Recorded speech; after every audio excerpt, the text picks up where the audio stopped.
Selamünaleyküm, aile işler, bol kazançlar. En iyi kaliteyi en iyilerle buluşturmaya devam ediyoruz. DVC 723 ıslak kuru süpürgemiz. 72 litre kapasitesinde çelik kazanlı, her bir motoru 1200 watt gücünde 3 motor vakum özelliğine sahip. 3600 çekim gücü, her bir motora ayrı şekilde çalışır. Full apartlarından gönderiyoruz arkadaşlar.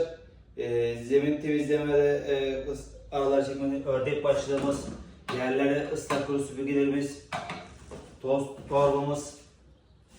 Ürünümüz 2 yıl garantilidir. Bizlere takipte kalın.